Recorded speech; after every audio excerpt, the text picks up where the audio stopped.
ত্রিভুজের শীর্ষবিন্দুর স্থানাঙ্কগুলি যদি দেয়া থাকে তাহলে তার ক্ষেত্রফল আমরা কিভাবে বের করব। দেখো এখানে একটা প্রশ্ন আছে, আরআরবি গ্রুপ ডি 2018 তে এসেছিল।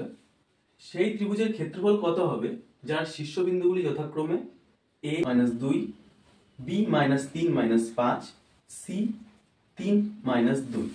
তবে এই অঙ্কগুলো কিন্তু এসএসসির এক্সামে এবং আরআরবি এনটিপিসি বা আরআরবি গ্রুপ ডি সব জায়গায় কিন্তু এখন আসছে।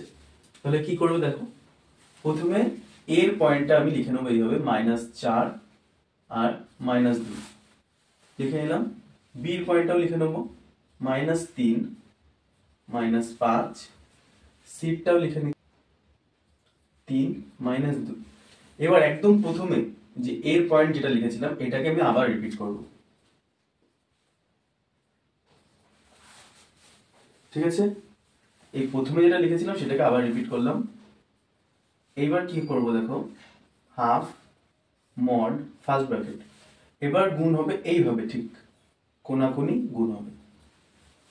4 × 5 = 20, মাইনাস মাইনাসে প্লাস হয়ে গেল, এটাও ঠিক তাই 6, এটা হবে -6, মাঝখানে মাইনাস দেওয়া হবে।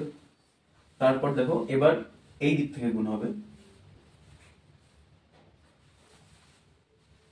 এটা হবে 6, এটা -15, মাইনাস আছে প্লাস 8।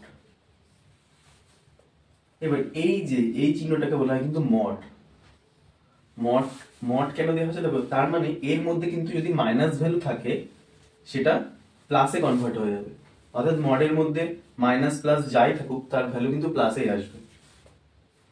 হাফ মড এটা থাকলো কত 20 মাইনাস 15, মাইনাস মাইনাসে প্লাস 1, তাহলে আসলো হাফ ইন্টু 20 আর 1 = 21। এটা প্লাস ভ্যালু যেহেতু প্লাসই আছে, প্লাসে থাকলে কোনো ব্যাপার নেই।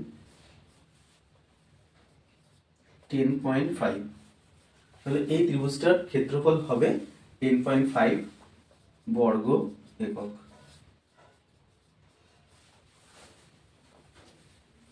এরকম আরেকটা অঙ্ক দেখো, একটা ত্রিভুজের 3টে শীর্ষবিন্দু এখানেও দেওয়া আছে, বলেছে ক্ষেত্রফল কত।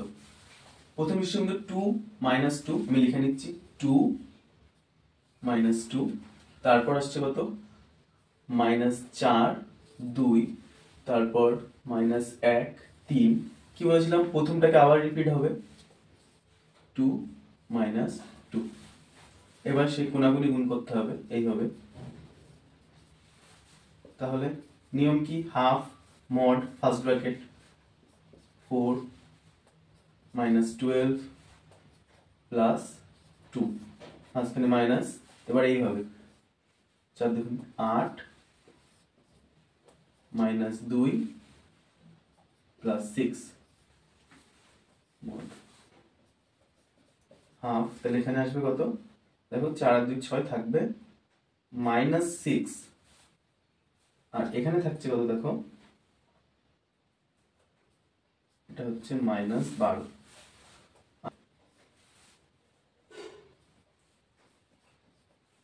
তাহলে মাঝখানে কত আসলো দেখো -18। আমি কি বলেছিলাম, এই মডের বাইরে যখন বেরোবে তখন মাইনাসটা কি হবে, প্লাস হয়ে যাবে। তাহলে হাফ ইন্টু 18 9, অর্থাৎ এর ক্ষেত্রফল আসলো 9 বর্গ একক।